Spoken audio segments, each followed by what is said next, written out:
This is the What the Heck is a Brand show. Today, we've got Bobby Macey. He's going to jump on with me. We'll go ahead and bring him on right now. He's just a click away. We are going to talk about video and how to make video awesome for your brand. It's been funny. We've been on for about 5 minutes chatting and getting Bobby looking awesome. Turns out that there's a little setting that my guests need to go activate that switches them from 480p to 1080p. So that's why all the other guests look crappy, but Bobby cared enough to fix it. So that's awesome. It's, you know what? Video peeps. That's all I got to say. Video peeps. Yeah. So we're sitting here joking around, so I'm running a Sony FX3 camera with like a $2,500 16 to 35 G Master lens that's pumped in through a HDMI cable into an Elgato Cam Link into my computer. The super complicated tech setup, and Bobby's joking around. He's like, "Yeah, I've got two Sony A7s like just sitting here, and I'm using a webcam." So we're joking that like the video pro is not pro, but he does look pro. I think he looks pro. Well, you're giving me too much credit here. Basics. This is how I think about it is, simple light here, simple backlight there. And that whole setup is a couple $100 depending on what lights you go with. Right. Yeah. And these are the same lights that I pack up and take on video shoots with me when I'm flying around the country.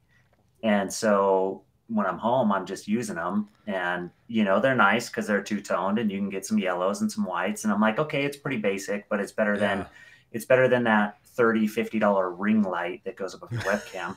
You can always tell who's using a ring light because the catch light in their eyeballs is this little round circle. This little circle. Right? It's like, so hey, when they have dots, when they have dots instead of rings, then you know that they've got legit lights.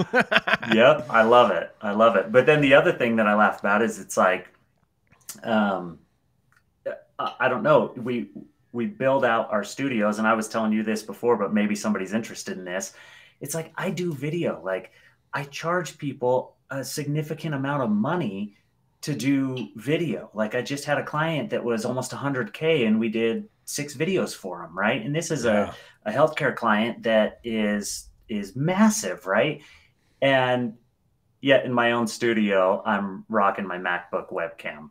And at least I will say this, it is the new MacBook with the M1 chip. So they finally upgraded that webcam to be 1080p, because a couple years ago, I was rocking that 16-inch 2019 MacBook. It was an awesome computer, but it still had a 720p webcam.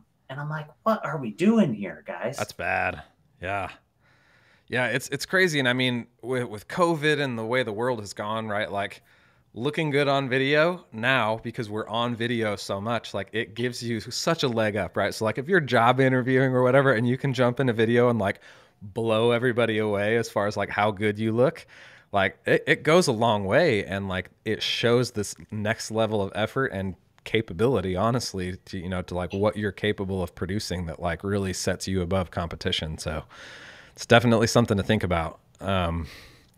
We were chatting, joking around. Bobby's like, what do I need to do to like get it to look like that, right? So, I've got FX3 pumped into a Cam Link. So I uploaded the link to the Cam Link, which essentially takes an HDMI feed from any camera that you've got. So if you've got a nice webcam, or not a webcam, but like a nice actual DSLR mirrorless camera, it'll pump that into your computer, and then takes a little bit of magic to like get it from there into a stream or whatever, but like works pretty good. So for $100, you can like convert that feed into something awesome. So that's something cool there. See, and that's exactly what I want to do, because one of the things I'll probably mention here is I send personalized videos to everyone and anyone. Like, you think of this, your traditional nice to e-meet you email, right? That we all get introduced to somebody and this and that. I hit them with a video. Yeah. And those and videos, not just like a pre-recorded video. Are you like personalizing a video every time? I am personalizing it. I use Loom. If you're familiar with Loom, cost me $100 a year to have the pro version. There is a free version, and I'm like, this thing makes me so much money, because in the time that I could send an email and actually type it out and think about what I want to say, I can record a quick response. It's like, hey, Rex, nice to meet you. I made a quick video to introduce myself. And then it's 30 to 60 seconds of me talking. and you get a better feel, right? You get a better Yeah. vibe from me of like, oh, do I want to talk to this dude? Do I want to hop on a Zoom? Do I, any of that stuff? And they actually get to see my personality a little bit.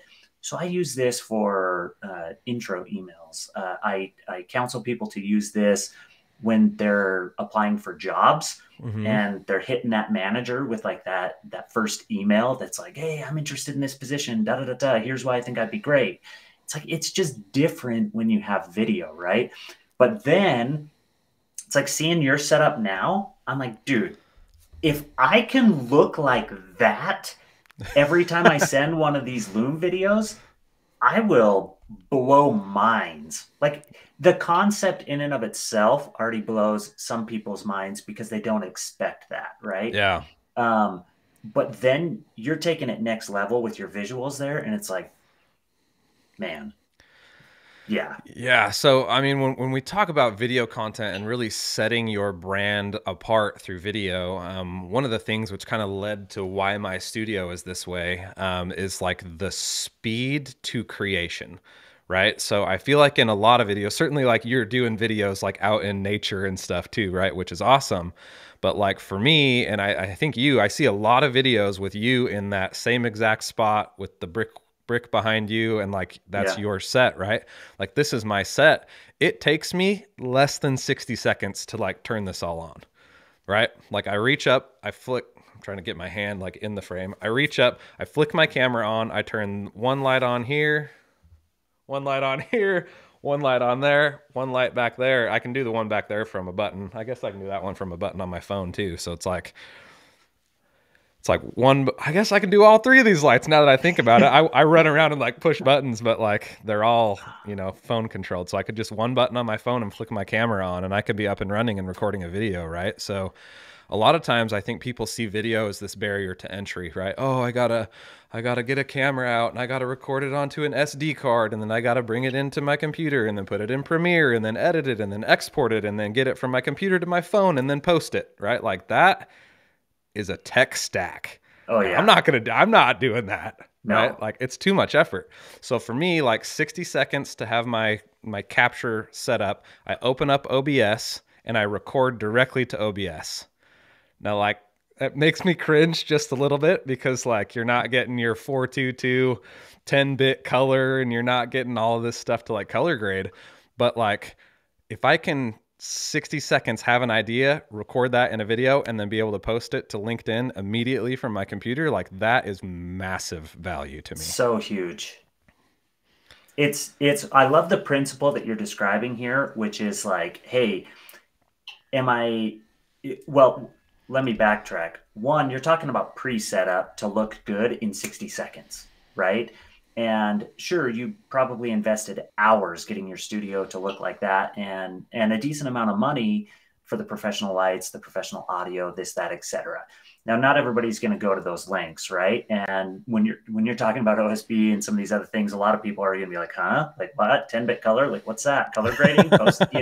Yeah. But when you're a video person, it's like, okay, I know what I want to put out if it's top notch, right? Mm-hmm. And then it's like anything else in life. Like, even though you know what it takes to put out top quality content, sometimes you're admittedly lazy, or I won't even call it lazy. You're strategic Yeah. about what devices you're using for how quickly you need to put out that content and what the I want to say ROAS, but it's really just ROI, right? Because you're not Yeah. ad spend, but Yeah. it's just the ROI on that piece of content. And so for me, these Loom videos, it's like I desire them to look like that, but half the time I'm grabbing my phone and I'm on a walk with the dog and I make somebody a quick Loom video just like this, and then I text them the link, right? And it Yeah. still serves probably 95% of the purpose. And then it's also like we're being trained to see vertical video. We're being trained to see raw content from iPhones with semi-crappy audio. And it's one of those things where it's like, oh man, well, like how much effort should I put into it based on, I guess it all comes down to what do you want to be known for, right? Yeah, totally. One more example. I'm in Mexico in March on this shoot, and I've got My DSLR's there with all the fancy lenses, and I actually had these lights that are lighting me right now, but they were in the hotel room, and this is the last day there, and I'm with 15 other entrepreneurs, and I'm trying to get testimonials on this epic rooftop in the center of Mexico City, where you can see, like, there's this thing called El Zocalo, and it's where one of the James Bond movies was shot, like this opening scene, and it's epic, and it's such cool scenery, right? Well, I didn't have time to go grab my lights, so I have my Sony A7 III on a camera with, the Rode Shotgun mic that's like $300 or whatever, and it's getting pretty good audio. The problem is I had to expose for their face rather than the background. So the background is all blown out. And I'm like, oh man, like if I would have had my lights, I could have done this. So on the fly, I throw my iPhone into an Osmo Mobile. And I literally stood there like off to the side using my iPhone as a secondary camera. But the dynamic range on the iPhone is so good, right? Because it's all software, right? Yes, exactly. Yeah. So in the iPhone, none of it's blown out. The person is properly exposed, and you can see the city in the background. So then what I ended up doing in post-production when I actually edited those testimonials is I used the iPhone angle because there was less work to do. I used the iPhone angle, and then I just synced the audio from the Rode mic. Yeah. But it was one of those things where as a video creator, you look at these things and you're like, okay, how can I get the best quality for the least amount of effort? Yeah. Because, I mean, I'll be on set, right? And I'll take 3 freaking cameras, and I'm just doing this solo, right? So I'm like DPing the show and directing it and directing the actors and doing cinematography and setting up the shots and managing all the settings on the cameras and doing all of the lighting and gripping and gaffing. And it's like, that's a lot for one person to do, right? It's like, how can I take all of this stuff and get it down to where I'm just running one camera with one lens at a time and one light or whatever? Like, what's the most effective, minimal way that I can make this content work, right? Certainly in big productions, you're not going to get away with iPhone video, right? But like, 100%. If you can, you might as well, because it's going to look good enough, right? Well, it's interesting because I went and did a real estate shoot the other day. And granted, this scenario is a little different, right? I knew what I was getting into. It was actually, it's a little condo, looked like an apartment. There's like 6 of them in a building. And I'm friends with the realtor. And he hits me up and he's like, hey, dude, this is kind of last minute, but it's 7 minutes away from your house. Like, would you do me a solid? And I'm like, yeah, I'll do it. So I pack up one DSLR and, my wide angle lens and this and that. And I had not seen the listing before. He hadn't FaceTimed me to show me anything. I just looked on the map, knew where it was. And I'm like, okay. So I know nothing about the lighting scenario there. So I'm totally prepared from a photography and a video standpoint to do in photography what we call bracketing, right? And you expose at all these different levels and then combine the photos. Dude, I walk in there and the lighting was actually pretty good. And I literally said to my friend and the owner of that condo, I was like, hey, I promise you, your photos are going to turn out bangers. Like, they're going to be awesome. But for 95% of these, I'm going to use my iPhone. And they like kind of looked at me like, but like, that thing looks like it's like $5,000 right there. And I'm like, oh, it is. But like, it's going to be quicker if I use my iPhone for what you need, right? Yeah. And thankfully they were cool with that, and it wasn't like a high price point, right? But compare that to a couple years ago, another friend who has a lot more money. He's in a different phase of life. He was selling a $1.5 million home, and he asked me, he's like, hey, will you come and will you do the drone shots? Will you do the inside shots? All of this. And we did little video work and some photo work. That one was one where it was like all DSLR, like big ticket item. We're making sure that somebody wants to zoom in on these photos and pinch and pull. Like they're going to be able to see that whatever on the kitchen counter, you know?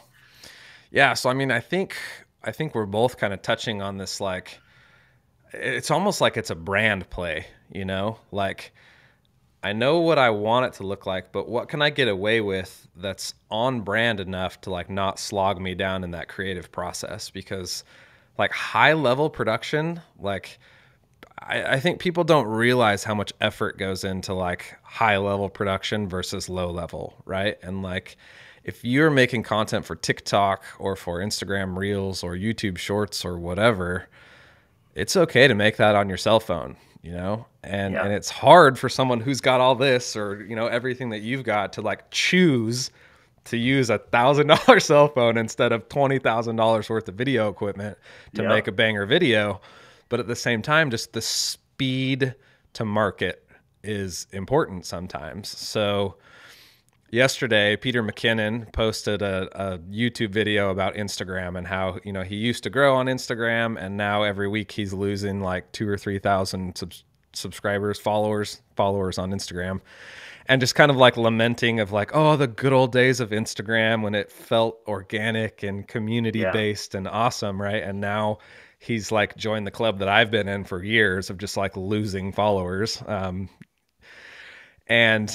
And I was like, okay, I want to do like a fake interview, like pretend like I'm interviewing Peter McKinnon, right? So you've probably seen the stuff from Emily Brady, where she does the between two houseplants videos, where she like takes an interview totally out of context from people.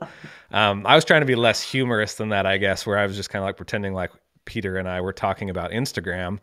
But like I could have done this setup, right? I could have had the camera out or moved the camera to like get the shot that I wanted because I was trying to match his shot, right? So he's sitting Yeah. there, the bottom of his desk is visible in the shot, and I'm going vertical video, so I'm clipping out all the context stuff, right? So it's really just like his body with a little bit of desk. And obviously you can't see my desk without moving everything, right? But like Yeah. for me, that's a production to like move everything, right? Like this camera is like not permanently, but it's on a C stand and it's like it's there and all my wires are like routed and zip tied and everything is like there, you know? So I was like, I'm going to do this with my iPhone. So I just like recorded snippets of his video and I like put my iPhone down and I like recorded me iPhone audio, iPhone video, like everything, right? And like for that video, I think it was good enough. Yeah. And it's funny, you know, it's funny that I allow myself to like produce a crappy piece of content like that when I can do so much more, right? But like it was good enough. And then Yeah. it was easy for me. So I just like laid in bed and I edited the whole entire video on CapCut, like the whole thing, Oh, edited it bless on my you. cell phone, you know? And like, it's funny because like normally I edit in Premiere.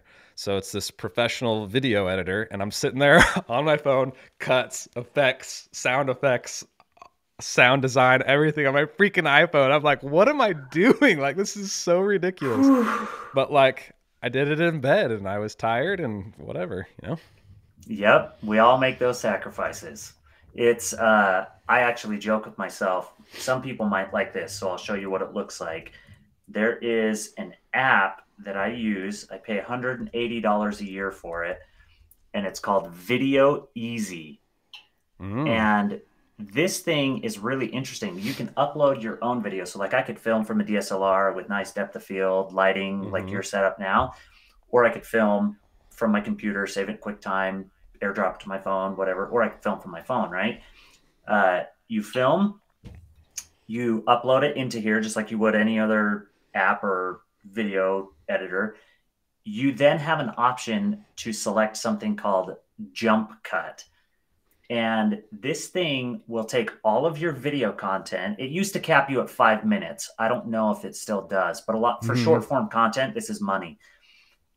As long as it's a quiet environment, it will jump cut, remove all the silence. So then imagine something like this, like a sequence where we're here and we're talking. I'm like, what's up, guys? I'm Bobby Macey. And then I come really close to the camera, but I'm still silent. And I'm like, today we're going to talk about. And then all of a sudden I'm way back here, right? Like as long as I'm silent in those movements, it's going to jump cut it for me. And it'll take like a 3-minute video that I just made. It'll jump cut all of it, get it down to like 130. And then I'm like, man, do I even want to do color correction on this? Do I even want to do Do I these other need, things? yeah, do I need Yeah, to? especially for short form content, right? And I use the audio from my cell phone most of the time because this doesn't work if you're like out on a walk and dogs are barking and like I've tried it. Yeah, it's using the silence to make the cut. Yeah, but the AI in this is incredible. And then of course, if it misses, you can tweak it just a little bit, just with a slider, just like when you're editing video on your iPhone. Um, I'm telling you, this app allows you to do some really creative things, especially things where you're having conversations with yourself, right? The only difference in that case is that instead of filming the entire segment at once, it's like I'll do it where it's like I have a hat on and then you're seeing me from this angle and then I take the hat off and you're seeing me from a different angle. And I'm literally just moving, talking to myself, right? But Yeah. then when it jump cuts it, it's all put together and it's like, Oh, that's cool. oh, okay. And I just created a video like that in 10 minutes rather than, what would have taken me probably an hour in Premiere. Yeah, rather than the full tech stack. And it brings up something really interesting because like I feel like technology is allowing not video people to like get on or close to the level of video people. And then like we're almost getting to the point where we are making conscious decisions to like use those, average Joe tools instead of the pro tools, right? And it feels so weird to be like, oh yeah, I'm like a professional video editor and I'm editing on CapCut or Video Easy or whatever. Like, Right? but like, yeah, it's something that's really interesting that like the world is shifting to video. All of the social media platforms are going to video, and there's so many tools to help people get into that it's like the easy button. It really is. It's so much easier to make a video than it is to type out a post. And yet I still sit there and type out posts on LinkedIn. Like, why do I do that? Why do I not just make a post that says, watch this video, arrow, and then it's the video, I know why you do that because I'm the same way. I went through my feed once and I looked and I was like, man, I talk about video a lot. And yet 95% of my posts on LinkedIn are text-based posts. And you probably remember this, dude. 2 years ago, video on LinkedIn was insane. It was like video on TikTok or video on Instagram Reels. Like you would get organic reach that was far beyond what your follower count was, right? Or what your network was. Whereas today, video on LinkedIn, at least for me, like, dude, if I post my average text-based post will get somewhere between, I think I have 4,000 followers and / connections, right?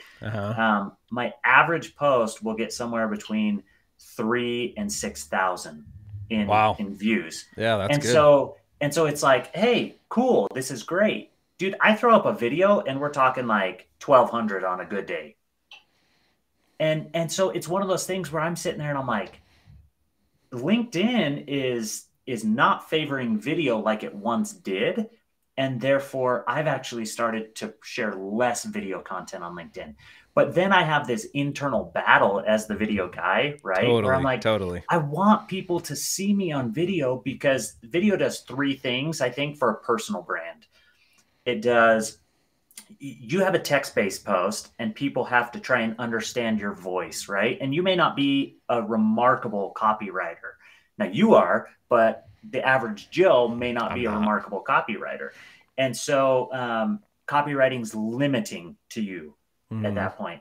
If you go just audio, it's better in some ways than the copywriting because they can hear the intonation in your voice. There's less room for error when you're talking about communication delivered and received, right? Totally. But then you go video and you add in the smiles and the nonverbal cues, and you add in like the beard that somebody commented on and how your beard is stealing the show, right? Like, let's get some oils on that puppy. I know, I need to. It's gross. But it's one of those things where it's like video allows you to communicate and deliver a message in a way unlike the other platforms because there's less margin of error for what you're trying to say and how it's actually understood, right? We've all been a recipient of a text message where they're like, you receive it and you're like, what did they mean by that? Are they being funny or sarcastic or mean? Right? I actually don't know. Whereas video takes that out of the equation a lot of the time, right? And so for those reasons, I want to be producing like 95% video content on all these platforms, but the barrier to entry is greater with time to produce. Yep. And then, at least for most people, right? And Yeah. even for guys like us who know how to do some of these things. But then, too, depending on the platform, video will either propel you or it'll suck you back a little bit. And I feel like LinkedIn specifically, it's diminishing the reach and it's suppressing it. Whereas on Instagram Reels, like if I don't even want to post a photo on Instagram I know. anymore. Instagram has made it very clear that they are a video platform. Like the Yeah. CEO, I don't even know who the CEO is, but like he's like, we are no longer a photo platform. We are a video platform, right? Yeah. And like I don't know if are you on the Instagram Reels bonus program? I don't think I am. Bro, you got to get on that.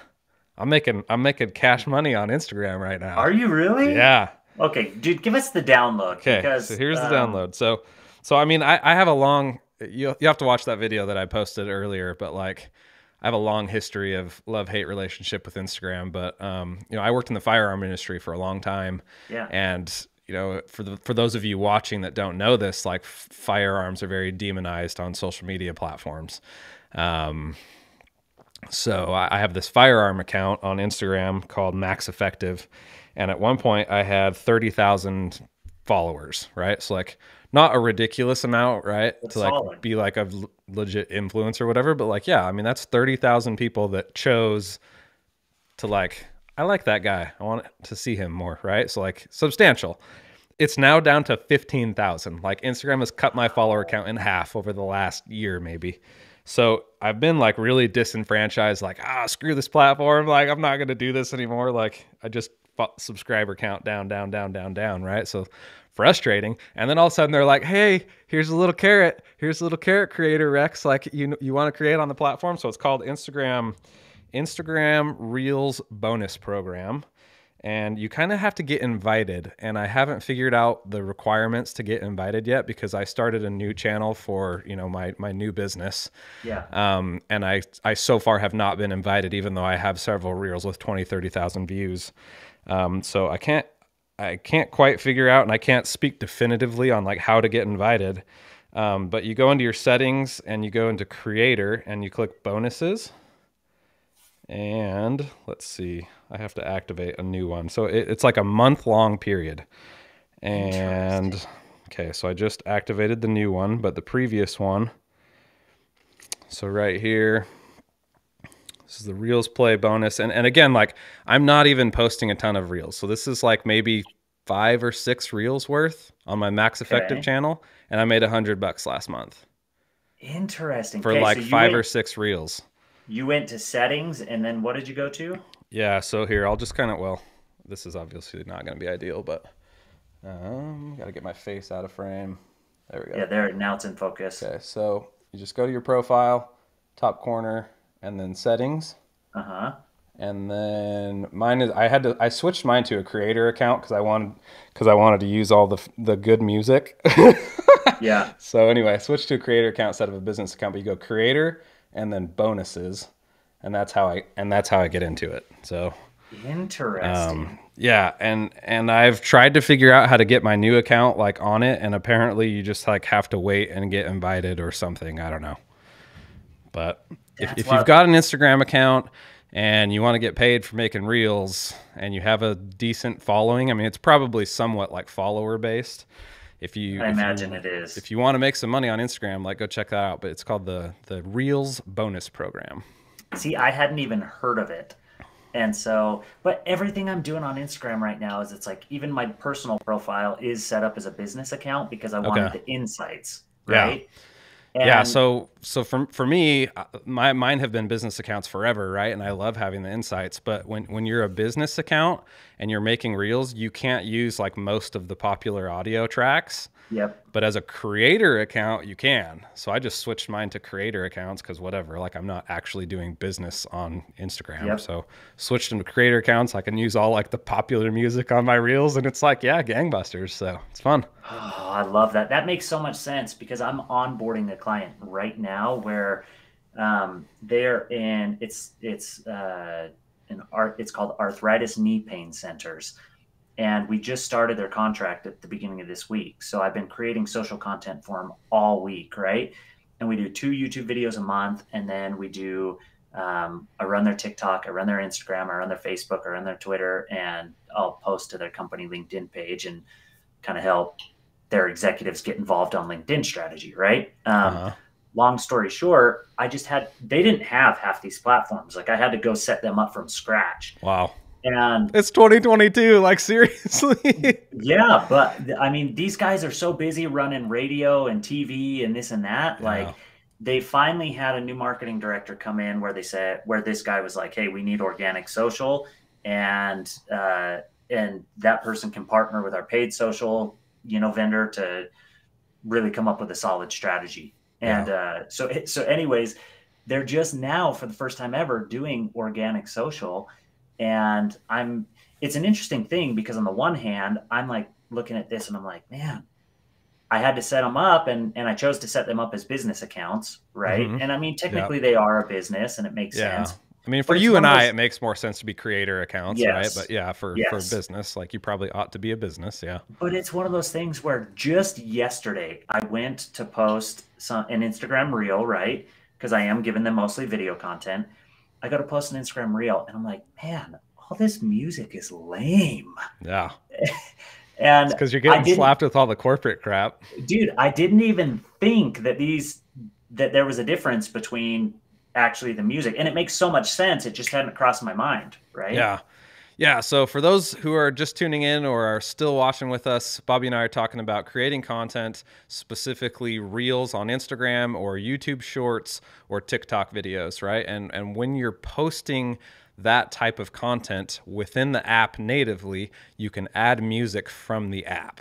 And pretty much I think on all 3 of those platforms, you get served different music that you can use based on if you're a business account or if you're a creator account, right? So businesses are limited to using royalty-free or Creative Commons music licensing, whereas creator accounts, it's just like gangbusters. And I don't know how it works. Like, to be totally honest, I don't know why like a creator account is just allowed to like use pop music, because like even then, like it's still using something that's not yours, right? So whatever. Totally. If the app is going to let me do it natively inside the app, I'm going to do it, right? So I switched all my accounts over to creator. But if you're making content for your own business and you need to be conscious of using music that you're actually licensed to use, there's a couple platforms that you can use to actually get good music, right? Good music that sounds like pop music that you're actually licensed to use.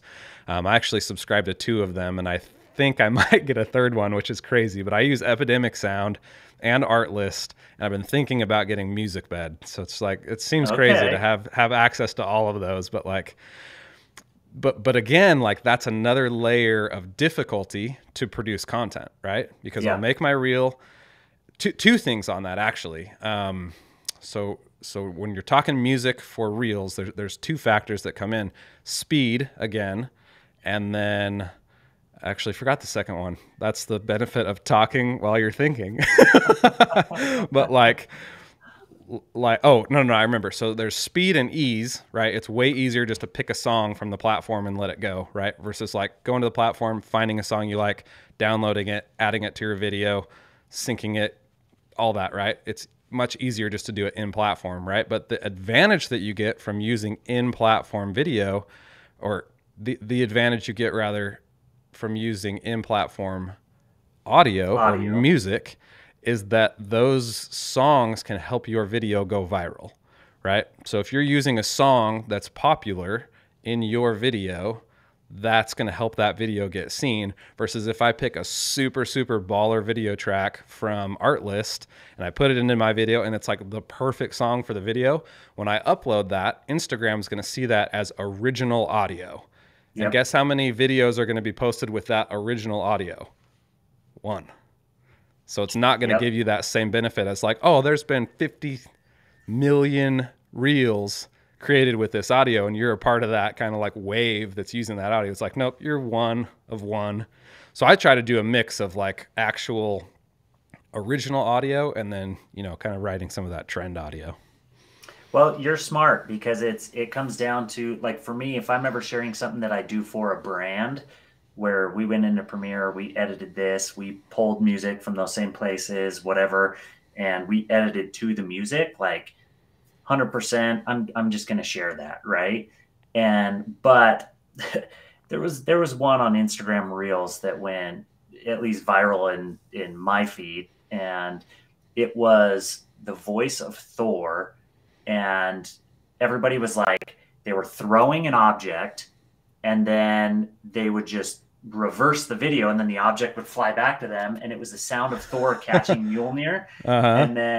and then he was like, I'm still worthy, you know? Uh-huh. And Yeah, so that's fun. I jumped on that train, right? And we went to Disney World in June, and it was over Father's Day. So we're there and this and that. So I'm like, look, I guarantee that I'm going to use this at some point.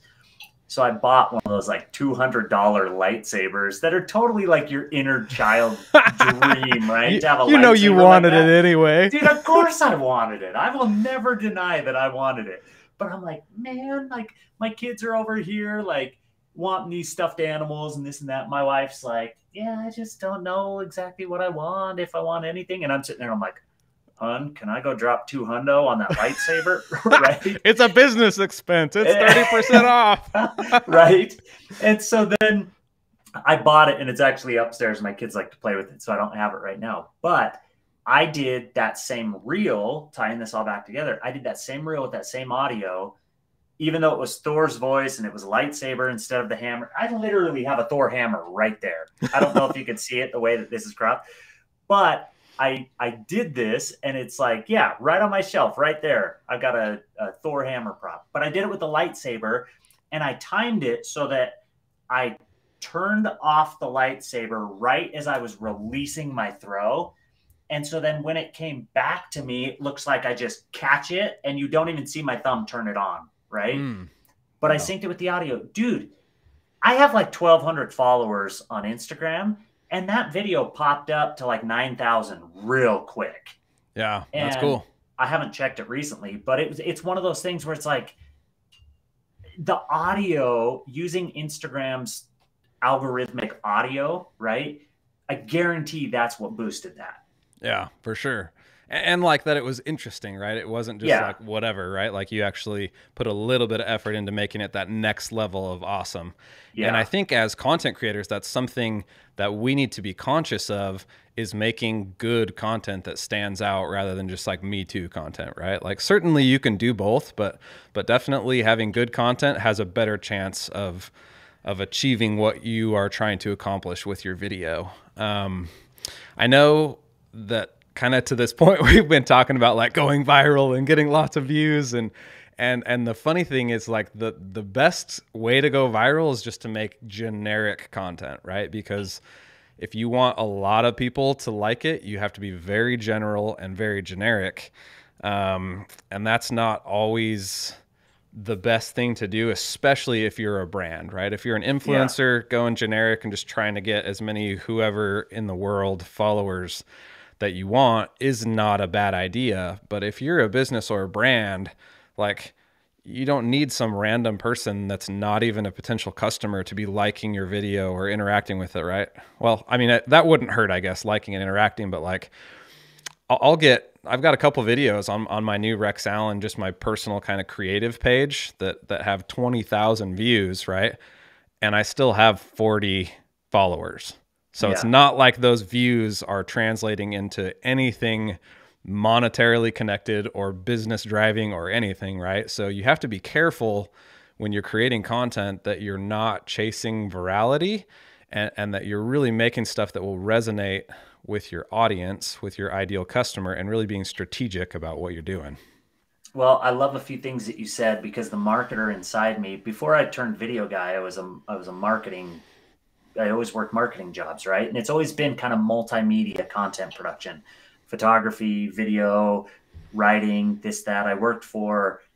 I'm located in Utah, and the biggest media outlet is called KSL.com, and it gets 100 million views to just the news feed every month. And so it's like I was publishing articles on there for 4 years, right? Practicing all these different skills and kind of finding a mix between all of them. But it's interesting because as crap, Rex, now it happened to me, dude. I started talking while I was thinking, and I lost it. It's the worst, right? That's what's fun about live streaming is like you just totally like lose stuff. So, dude, I had something good to say too, and she gone. I don't know, dude. Let's move on, and if it comes back, I'll pick it back up, because that was the context that I was going to give you. Is, hey, you needed to know this context so that I could drop this bomb of knowledge on you. And then you forgot the knowledge bomb. And now I forgot the knowledge, man. Yeah, I mean, we were chatting about making content for your audience and for an intended audience with a specific purpose, right? And earlier on in the chat, you know, you talked about strategy. I definitely do strategy, right? So it's not like you can hire anybody to just come in and like pull out their iPhone and start recording you making videos, right? But like chances are that's going to fall pretty flat with a given audience, right? But if you're a coffee shop, you don't want to talk to drunks, right? If you're a bar, you don't want to talk to coffee snobs, right? Like you want to talk to your people and make stuff that your people like. That's 100% it. And this isn't what I was going to share, but you cued another thought. Just the other day, and I'm not taking shots at any brands right now. This is just an observation that I had. The other day, I saw a TikTok video from people that you and I are probably both connected with. It was a TikTok video that was filmed at a popular mall in Salt Lake City, an outdoor mall. And it was this dude on TikTok named London Laz, and he dressed up as like a blue alien. This was the neighbor stuff. Yeah. And so the brand is neighbor.com. And they've got a brilliant marketer over there named Levi Lindsay that I have a lot of respect for. Really good at just producing some fun content, right? But in my opinion, all of it is brand awareness content. And if you're okay with that, then yeah, you can go generic. Because as I'm watching this video of this London Laz dude who has 9 million followers on TikTok, who produces a lot of generic content for brands, but it's entertaining. He has a foot race with a kid, and it's this cute little story, whatever. You probably saw the video, but maybe the people tuning in haven't. It's this cute little story of how he's like, hey, if you can beat me in a foot race, I'll give you $20, right? And then the kid basically says, he asks him what the kid would do with the money if he wins. And he's like, I'll give it to my mom because she got robbed or something, you know, and she doesn't have any dollar bills. And it was like this heartwarming thing. Well, the collab got them 4 million views as of a couple days ago. But I'm sitting there and I'm thinking like, okay, but the only brand awareness for neighbor.com on that entire post was that it was posted from a neighbor.com account. And so there's no branding, there's no messaging, there's nothing in there that says, hey, store your crap at your neighbor's house, or if you are a host, so to speak, on neighbor.com, store other people's stuff, right? And so I'm sitting there and like the marketer inside me is analyzing this, and I'm like, what are those 4 million views actually going to get you? Totally. Other than your logo in front of people. And which is valuable to some extent, right? Yeah, it absolutely is from an awareness standpoint. But still, that's the world we live in, right? Is do you go uber specific and drastically limit the virality of any content you create? Mm-hmm. Or do you go generic and play more of a brand awareness card than a key messaging ROI card? Right. Yeah. And I think you touched on something interesting there, that there's different reasons that you make a video, right? And a lot of times I think businesses or even people who sell, you know, people who are in our industry, right? We're content creators, we're service providers to businesses. We assume that the number one reason that a business wants to make a video or do marketing is to get more customers. We want more people in the door, blah, blah, blah, blah, blah, right? Oftentimes that's not the case. Like sometimes a business can't handle more customers, but they still want to stay relevant. They still want to have a following, a presence. Maybe they want to make content so their business looks cool, so people want to come work for them, right? Yeah. I just had a really long, you know, DM conversation with a new friend yesterday on LinkedIn. He's kind of the director of recruiting and director of like content for a logistics company, right? So trucking and kind of that sort of industry, right? And he's like, yeah, our whole play for our whole entire social media presence is to like be awesome and share our culture and make it so that people want to come work for us.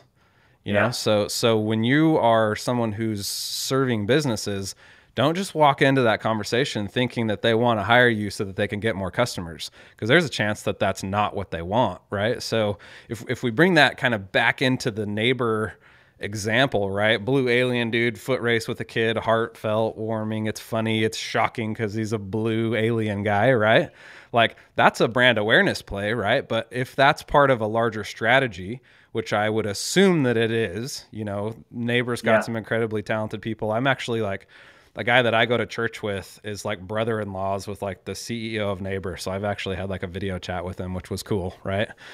But like I would assume that that's part of a bigger play, right? Than just like, hey, we're going to do this one video. I mean, I'm sure it's going to be a whole series of videos, but like how much more effective will it be when eventually, if they're watching, you better do this. But like if that alien is like driving around in a spaceship or something, right? And like it can look crappy, right? It would be funnier if it was crappy, but like he's like running around like Fred Flintstone style with like his little spaceship car and he's like running, you know? And he's like, I gotta find somewhere to park my spaceship. I just landed on Earth. And he like goes and knocks on somebody's door and he's like, hey, can I park my spaceship in your driveway? And they're like, no, but we're on neighbor.com and you can rent our garage. You know, like that would be car garage door goes up. Goes up and he like parks his, and you know, like that would be a furtherance of that initial video that people have already connected with to be like, oh, now I know what Neighbor does. Yep. I love that. And I hope that they use your idea there, because that's solid. Oh, I'm gonna snip up that little segment. I'm gonna send it to Preston, so it'll be fun. Good. You got to, man. Yeah. I'll make a Loom video so I know when he watches it. Yes. That's the other thing about Loom is, for those of you who don't know, when you make a Loom video, half the benefit is you can send them a link, so Loom hosts it for you, but then it sends you an email, depending on your notification settings, telling you that somebody viewed it. So go back to the job example. I'm going to go on a little tangent here. But when I tell people to use this after they've interviewed or something like that, it's like, hey, you interviewed with that manager. Now send them a Loom video as the thank you email. Reiterate why you think you'd be a great position or great for this position. And then you know if they've watched it. Yeah. And so it's like that, knowing if they've watched it, that will affect your strategy moving forward based on all your follow-up 3 days later, 5 days later, a week later, if they're ghosting you, whatever, right? Yeah, I think that's something that's really interesting is like, it's like getting a read receipt on an email or something, right? It's like that act of knowing when somebody has seen your message and digested. I can't remember if Loom shows you like the percentage watched or whatever. That would be pretty cool. But like knowing is like half the battle, right? So think about what you can do with that knowledge. You can almost build a campaign out of that or whatever, you know? So one of the questions that I wanted to kind of ask you while we're talking about Loom specifically, I've been doing the same thing or a similar thing, you know, when I have time, right? I don't do it as often as I would like to, probably because it's more difficult to do it the way that I do it versus Loom. But like I make those videos and then upload them to my YouTube channel and send them a link, you know, a private video to a YouTube channel that's essentially the same thing. Hey, what's up? You know, whatever I want to say in the video, but I host it on my YouTube channel with kind of that long-term play of like, oh, hey, while they're here, maybe they're going to check out my YouTube channel and then start interacting with me on a different level, right? So I don't know if that's valid or not, but that's kind of my reasoning for going YouTube instead of Loom, is like I'm creating stuff on YouTube that I would love if my ideal clients were seeing. So if I can send them a video link that kind of gets them pointed in that direction, that seems more valuable than just kind of have it die inside Loom. Yeah. So couple of things that are like firing in my mind right now. Better write them down before you forget. What I know. Specifically with Loom, I used to do that because there is a plugin where you can actually embed YouTube videos within an email, even as long as it's Gmail. And you type in the link and then it'll actually populate a preview. So what I used to tell people, and the reason why I always use the job example is because in the past I launched a course on that. It called landjobsfast.com, and it's this isn't a plug for it. I actually temporarily shut it down Yeah, I was because going to say I'll post a link to it if it's still a thing. I'm actually not using it. I think it's just a landing page right now that is like, whatever. But I was searching for this opportunity to create custom thumbnails to encourage people, saying, hey, record a quick video of yourself with your iPhone, your Android, whatever, create a custom thumbnail. Here's how you do that. And I was sending them to all these different places. It was like, create your custom thumbnail in Canva because that's easy to do. And then, but then you got to upload this to YouTube, and here's instructions on how to do that. And then you got to verify your account so that you can have a custom thumbnail. And these are the dimensions for the custom thumbnail. And it was like 4 or 5, 6 different steps. Yeah. And I realized that people were getting lost because not everybody is a multimedia creator, right? And people are lazy. Like legitimately, Absolutely. we're just lazy. So if it's not easy, we just don't do it. Yep. So if people were actually using these strategies, it was really beneficial.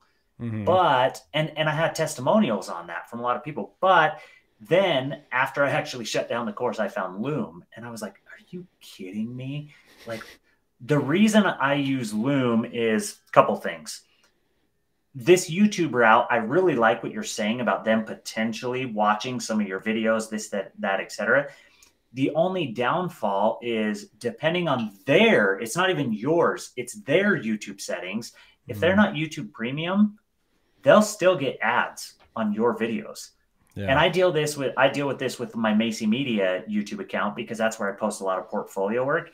When I send somebody a video, they're still having to watch an ad before they even send them the example, right? Yeah. And some people pay for Vimeo and things like that to avoid that. But for me, I'm like, no, I want them to subscribe to my YouTube channel, and that's why I keep it on YouTube. Now bring it back to Loom. This is why I use Loom. First, it's so easy to record, whether I'm on my phone or my desktop. Second, I can give that video a specific title. So like, hey, Rex, thanks for having me on the show today, right? Third, I know when they watch the video. On YouTube, I don't know when they watch the video unless I'm just strategically and refresh. Oh, refreshing. And I'm like, whoa, it went from 4 views to 6 views, right? Was that me or was that them? Oh, I don't know. Exactly, right? Yeah. And then the other thing on Loom is that lots of people don't know this. It creates an animated GIF as your cover image. And so I'm always doing this. I did it right when I came on. This is kind of my thing. I roll it and then I point. And and so what happens is that's their first interaction with me, is they see this embedded in an email or a DM or whatever. Yeah. And they see the animated GIF of me pointing at them and they're like, what? It creates intrigue, what is going on here? Is this guy on cocaine? Exactly, right? And I'm okay with them thinking that for 2 seconds. Yeah. But YouTube doesn't give me that same interaction with the animated GIF. And it's so much more work to create a custom thumbnail. It's totally more work. And I don't do it because it just takes too long. And I didn't even think about that aspect, or like, are they getting an ad? Are they going to get served an ad just to try to watch my video message? Like, that would be bad. Yep. So if you do convert to Loom, if I have done I've used Loom. I've used Loom like a handful of times, and I was like, I think I'm going to go YouTube, right? But I think based on this conversation, I'll probably just go back to switching to, geez, come on, learn how to talk. I'll go back to Loom. So if you do go back to Loom, what you should do is, and we can Google this, but you can add a little snippet of code to your YouTube URL. Not code, it's just something you add on the end of the URL.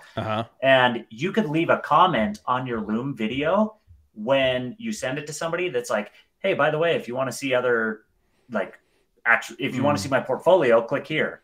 Yeah. And it will prompt them to subscribe.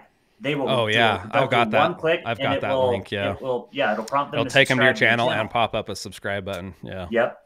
And so it's one of those things where it's like you could maybe incorporate that, but I don't know. Either way, it's really whatever suits you, right? When we're talking about using our personal brands and using video to stand out, it's like you do you, baby. Yeah. It's for sure important. Check this out, dude. I've I had an idea and I wrote it down. Can I Boom. point? I'm like, don't forget what you want to talk about. Write it down. Write it down so we can talk about it. My other So thought it's still evading yeah, me, man. And it's it's gonna still come to gone. me. I'm gonna go to I'm an hour behind you, so I'm gonna go to a lunch Yeah. meeting here in a little bit, and I guarantee I'm gonna be like mid sentence in that lunch You're gonna be like, meeting, I and I'm gonna be remember like, now. crap, and then I'm gonna send you a loom. Yeah, I like it. Yeah, so I wrote down CTA. So, this show is called What the Heck is a Brand, right? We're talking about branding, brand building. So my business, kind of, I mean, like you, right? I started off doing a lot of things. Now I do less things, or at least I figured out how to package what I do into something that's more digestible, right? So essentially, I work and I live in this collision space between brand and content, right? So where those two things interact is kind of where I live. And in doing that, I've gotten better at my messaging and figuring out how to talk and who to talk to and what all that stuff needs to look like. Dude, one of the things that I struggle with so much is like having a consistent call to action, a CTA. I have freaking no clue what I want people to do, right? Do I want them to like go to Calendly and book a call with me? Do I want them to subscribe to my YouTube? Do I want them to get on my email list? Do I want them to sign up? I don't even know. Watch the podcast. Like, I don't even know. So every post I do is like, oh yeah, do this thing. And then the next post is like, oh, subscribe to the newsletter. And then the next one's like, go check out me on Instagram. And it's just like a constant onslaught of random disconnected calls to action. Different CTAs. I struggle because like I don't know what I want them to do, right? And it depends on what level of the funnel that I don't have. I don't have a funnel, but it depends on what level of that funnel they are, right? Like if they're at the top, I want them to follow me on LinkedIn or follow me on YouTube or whatever. But like if they're interested, I want to jump on a call with them, or if they're ready to buy, I just want them to click buy on the thing, whatever. So I struggle with that a lot. It's like I mostly only create content that's like organic social. So on LinkedIn, Instagram, YouTube, TikTok, it's just kind of like all organic, right? So I don't know. I don't have a funnel built out. And because of that, I don't ever know what to ask people to do. It's a struggle. It's tough because even my business, right? It's I post to organic social media, probably very similarly to what you do. And a lot of the content that I post is I try to have it be reflective of me as a person, even more so than me as Macey Media as a brand, right? Mm-hmm. And then because I figure if people like working with me, they will self-select at some point. And as long as I have omnipresence across these platforms and I'm constantly in their feeds, then they're going to think of me when they need XYZ that I do. Right? As long as you're talking about XYZ all the time, right? Yes. And I think when people first start out, certainly I did, still do to some extent, just because like I want to not have to only talk about XYZ all the time. Yeah. But like the more you can pick your XYZ and stick to it, the more that's going to stick in people's brains so that they do reach out when they want your XYZ. It is. And sometimes we do ourselves a disservice by this. Here's a quick example. By the way, I got to give a shout out to Caleb Whittle. Man, he just commented in here. What a good dude. I ate tacos with him a couple months ago. Fantastic experience. Yeah, I've got stories about that guy. He's so freaking awesome. I can't even. He's an incredible human being. And yeah, this is going to be a little shout out reel that we'll send to Caleb and he can post it as a testimonial. Yeah. He's good, dude. I love it. I had an experience where, well, I've had multiple experiences like this, where usually what I talk about on social media is thought leadership. Yes, we love you, dude. I talk about kind of thought leadership things about like, hey, be a good person, for crying out loud, right? Like somebody cuts you off, really refrain from flipping them off, right? or just, hey, kindness wins out, this, that, etc. And then secondarily, I talk a lot about video production.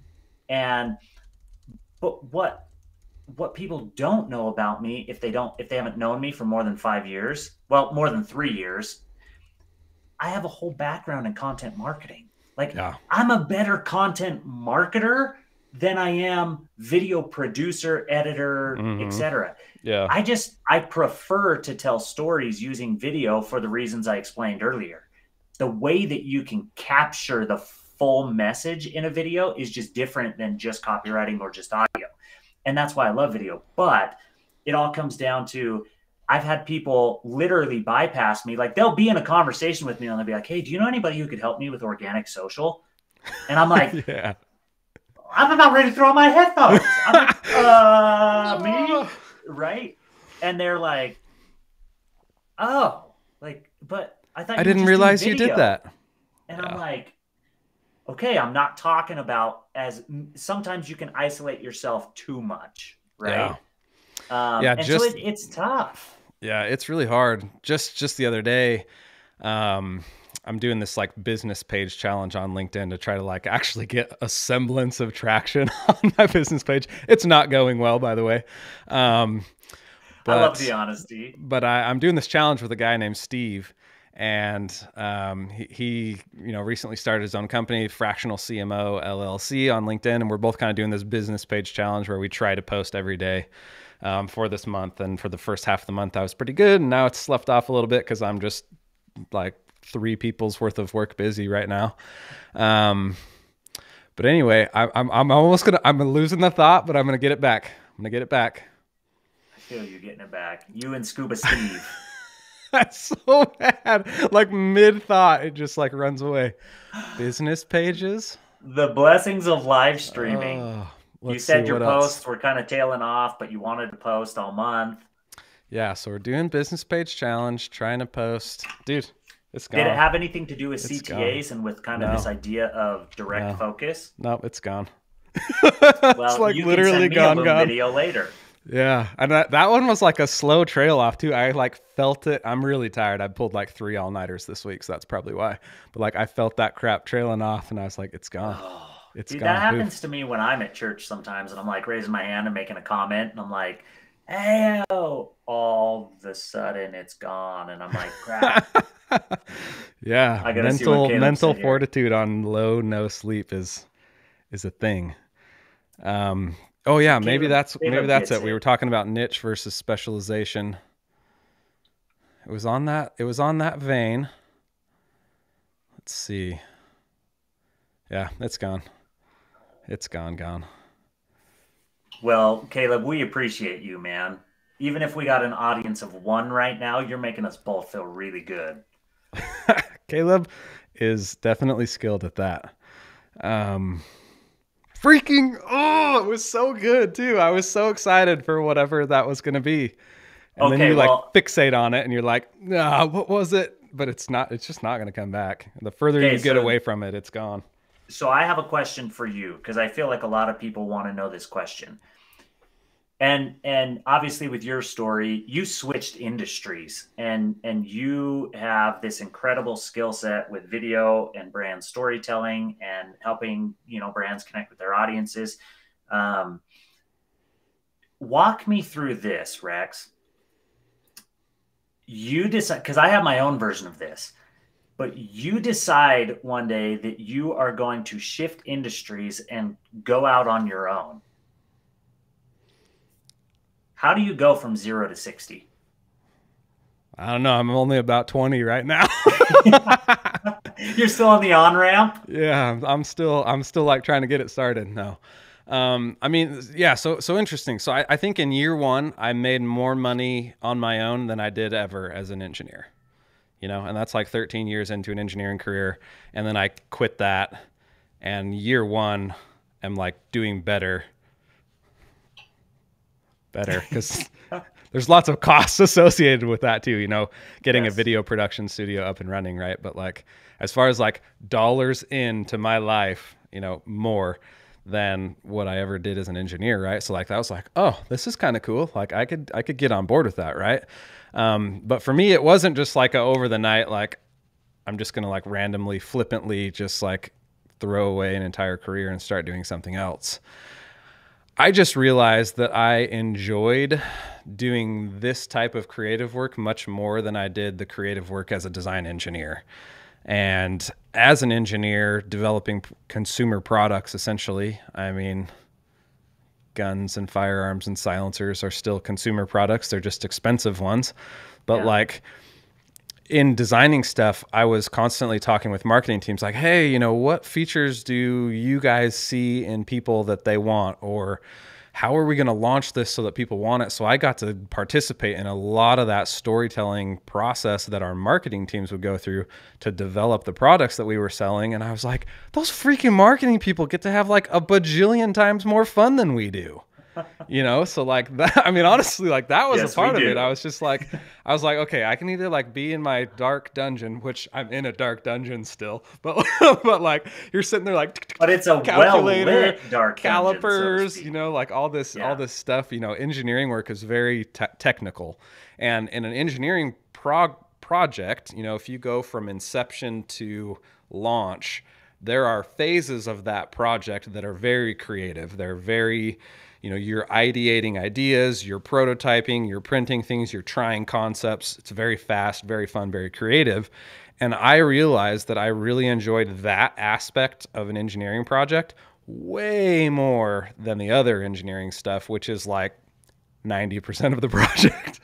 So as I realized how much I liked creative, I kind of took a step back and looked at like the things that I spent my time doing. Right? Was I going on YouTube looking for information about engineering?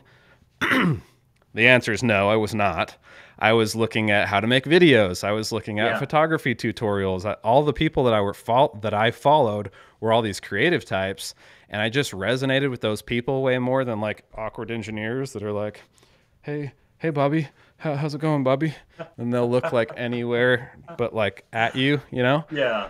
At you, you're here, but here. That's the hard thing about video. It's like you're right there, not up here. But anyway, I just realized that was more fun. So that was a really, really long, drawn out answer. Probably didn't even answer the question that you asked, but no, I think it's fascinating because I don't know that anybody here has this question because we're talking about brands, but I get this question a lot, and people are like, okay, how do you go from marketing director making six figures to self-employed, right? And in my case, it was overnight because I actually got let go. And this was a couple months before COVID. And I was planning on quitting my job, not knowing that COVID would ever happen. But I was waiting until 2020 to quit my job. And I was just trying to build up a FU fund, so to speak, right? Like that's always good to have that when you jump ship. Yeah. And thankfully I had part of that, but I didn't have it to where I wanted to be. But then I go to work on a Wednesday, and I remember I was out to lunch with buddies. I go back to the office. There was a meeting scheduled for 4 p.m. And, you know, there's like one conference room between me and where we're going, and we passed it. And I'm like, why are we not going to that conference room for the meeting? And I literally get walked into HR, and they're like, hey, CEOs decided to let you go, whatever. And I'm sorry. And I was sitting there, and I'm like, I'd only been with the company 6 months. And I'm sitting there, and I'm like, I talked to the CEO this morning and literally laid out a plan of like all these things that we had going. That was your problem. Like, you gave away all the marbles. They didn't need you anymore. I'm like, my goodness, right? And so I was blown away. But I remember thinking to myself, like, this is my moment. Yeah. Like this is an answer. I'm a religious guy. I already mentioned that. I'd been praying for that layoff or that let go, so to speak. You didn't know it, but without even knowing it. Yeah. And then it lit this fire under my backside that was like, okay, within a weekend, I had my website up. Boom, boom, boom, boom. I was telling everybody what types of services I offered. I had narrowed it down to 4 at the time. And it was like, okay, well, what have I been doing for the past decade? And what am I good at? Thankfully, I had already freelanced enough to have some sales skills. And I've always been kind of a hybrid sales marketer guy. And so it was one of those things where it was like, I already knew what it was like to send an invoice, to not have invoices paid, to have to follow up on those, this, that, et cetera. And so ultimately it came down to, okay, cool. Well, let's just keep going. And I just kept testing different CTAs like, hey, we offer this. Hey, we offer that. Hey, blah, blah, blah. Did you know? And the more I posted, the more people just self-selected. And I go back to 3 years ago, because I'm about to hit my 3rd anniversary. I go back to 3 years ago and see some of the posts I did, and I was like, did I really put that content out there?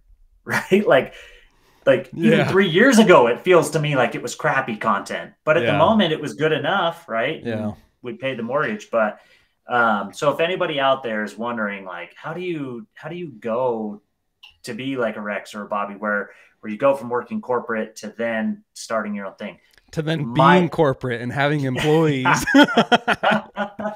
to having those business expenses that you're talking about. My advice is start formulating in your mind what you can do on the side. Get familiar with some of the sales side of the business, because I think sales is the hardest side of running your own business, because you can produce amazing content all day long, but if you don't know how to sell and you don't know how to close deals, you can't fund the content you want to create anyway. Yeah, right? For sure.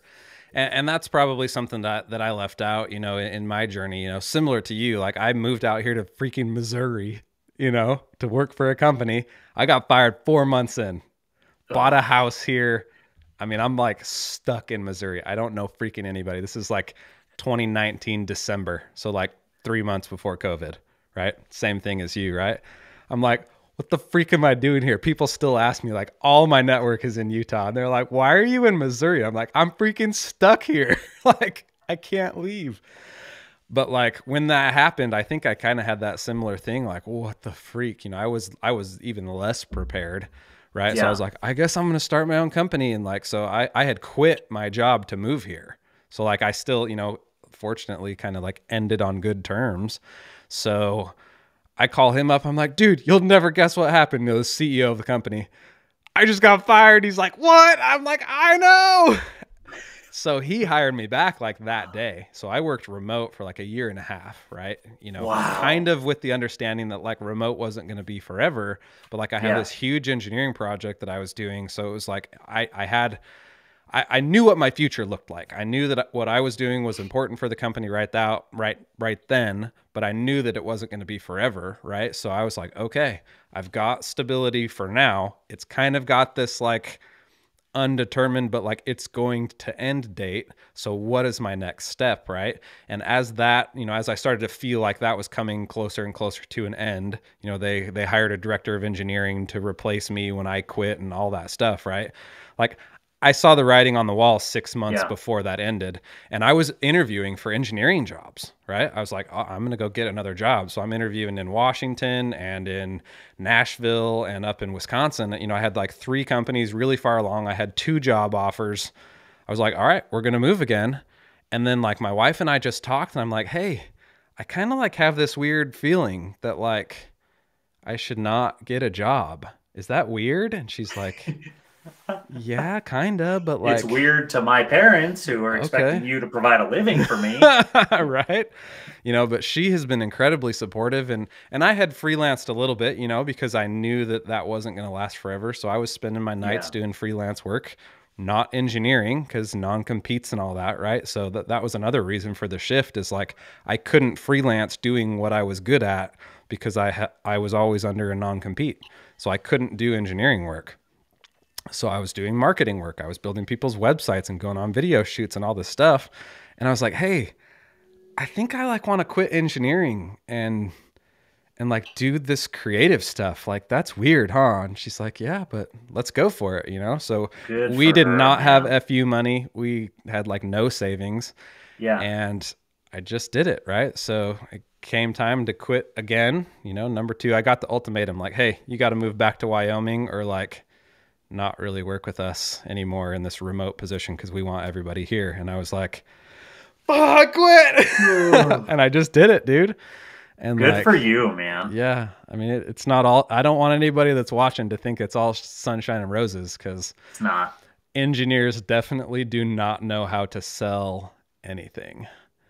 So that's been the hardest part for me, is like, yeah, I'm getting really good at content because that's what I do for clients, right? And like you said, I'm a content marketer that produces video, but I can't sell, You want this pen? I don't know. It's got really cool technical specifications. If you want to buy it because of that, I can sell it to you all day, right? But let me tell you how I would design this pen. I could tell you the design plan. So yeah, it's interesting. You bring up a great point, dude. And this will be my final thought. I got to log off to run to that other meeting. But if you are in a position where you are thinking about, if you're watching this, you're probably interested in the creative roles, right? But if you're thinking about going full time by yourself, dabble in the sales world and figure out whether it's a funnel, whatever it is. You got to figure out that aspect of it and at least get the ball rolling there before, because otherwise it can be really hard and really painful. And even if you're good at it, it can still, it's not all rainbows and butterflies, right? And I love that you mentioned that, because it is a grind when you're building your own company. And I'm 3 years in, and revenue is good right now, but that doesn't mean revenue is going to be good in January. You know what I'm saying? And so it's, but dude, I just appreciate you having me on here. It's fun to catch up with you. It's wonderful for me to see how much better your lighting is than mine. And yeah, I better see better video next time we do a video. Dude, you're going to see a haul, man. I wrote down the title of our next video. It's going to be called How to Sell Creative. That's what we're talking about next time. Perfect. I can't wait, dude. But thank you. And Caleb, thank you, my man, if you're still here. So fun seeing you chime in here. But Rex, you're the man, dude. Awesome. I really appreciate you, Bobby. You are always like this shining light of awesomeness, right? And like, I hope that you're not like sad inside and you're just like masquerading as this happy guy, because holy crap, the world needs your light and you're awesome at sharing it. So I appreciate you for being on with me today. Well, I appreciate that comment. And I can genuinely, I'm going to look you in the camera just like I would on a video easy. I'm getting close. I'm not putting up a facade. I genuinely am a happy person, but I work hard to be happy. Right. Yeah. No, I hope you didn't take that as like, I'm like acting like you're pretending, right? I just know that some of the happiest people that I know that are very much like you are actually not happy. They're suffering inside. They're bad. Right. And I mean, that's like a gigantic shift of what we're talking about, right? But I want you to know that, like, or anybody watching, right, that you can reach out and chat with me if you need to, or I'm sure Bobby's the same way, and Caleb's the same way. Yep, it's important that we have those types of discussions, because mental illness is crippling a lot of people. And last thing I'll say is I saw a meme that I guess it wasn't really a meme, it was more graphic, but it said, "Check on your happy friends." And it was a picture of like Robin Williams and a few other famous people who were known for having these bubbly, outgoing personalities, who all ended up taking their own lives. And it was super sad, but the message was very poignant, right? It was like this palpable thing that you could touch. And it was like, yeah, check on your happy friends. So I actually appreciate that you made that comment, because it's so important, man. And we all have our highs and our lows. And it's one of those things where I'll quote Donovan Mitchell, because he's a, Utah basketball star. He's like, never too high, never too low. And it's like, that's where I try to live. Is for some people, they look at me and they're like, "Dude, you're always high," and I'm like, I mean, maybe, that's because that's right? When I record. I don't record when I'm like down here. Right? Exactly. So, anyways, dude, you're awesome. Appreciate you, and can't wait for our next session. All right, man. I appreciate it. Thanks for jumping on with me, Bobby. This was an awesome chat, and I would more than love to have you on again. Well, thanks, brother. All right, dude. We'll see you later. I'm kicking you out. Flicking you off the stream. See you, man. All right, guys. That was another show of What the Heck is a Brand with Bobby Macey. And funny story, while we were chatting there at the end, I got it back. If you were watching midstream in there, I was telling an awesome story, and then it completely escaped me. And miraculously, it came back. And I wrote it down this time. We were talking about figuring out what we do and how to verbalize that, right? Bobby was telling us a story about how he was kind of in this conversation with somebody, and they're like, "Hey, do you know anybody who does, content marketing?" And Bobby's like, "Are you kidding me?" And we pulled our headphones off and we threw them on the ground. Like, clarity is so important as a business. And if you're not being clear in your messaging, then people aren't going to know what you do. So what I was getting at in my post, or in the message that escaped my sleep deprived brain, I was talking to a guy on LinkedIn, Steve, the guy that I'm doing this challenge with, and he made a post that he's like, "Hey, I'm interviewing people. You know, we need some help with some graphic design for some trifold pamphlets and XYZ, and talking about some of this kind of creative stuff." And I was like, "Steve, we've been doing a business challenge for a month together. Like, you know, that's what I do. Why are we not chatting?" Right? And it just reminded me that, like, not everybody always knows what you do. So you have to tell them. And if you're not telling them, they're going to look somewhere else to find out. They're going to look somewhere else to get that service filled, and it's not going to be you, right? So in your messaging, as much as you want to post about your cat did this and that, and you know, these unrelated things, those are okay sometimes, right? But I like to go for an 80-20 rule of like 80% on brand, on task, on messaging, and then 20% for kind of that goof off stuff. And if you do that, people are going to start associating you and your name and your image and your brand with the service that you do, or with the role that you have, right? So when they start to look for a new director of marketing, they're like, "Hey, I know that Caleb guy. He's always talking about director of marketing stuff, and he's like the raddest dude on the planet. So like, I'm going to call him and we're going to chat."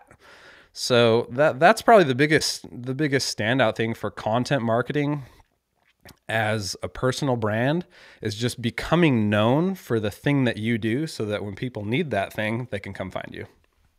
So yeah, I'm glad that my brain recovered that idea, because that would eat at me all day if I didn't. So hopefully Bobby gets his idea back at his lunch meeting. Anyway, again, I feel like I need to lean in, you know, but I have this little button that I can push that leans in for me. So this has been the What the Heck is a Brand show, episode 11, with Bobby Macey of Macey Media. I'm Rex Allen, your host. I run a creative company called Stokeship, where we intersect branding and creative, and we exist in that interspace between the two of those to help build brands through creative.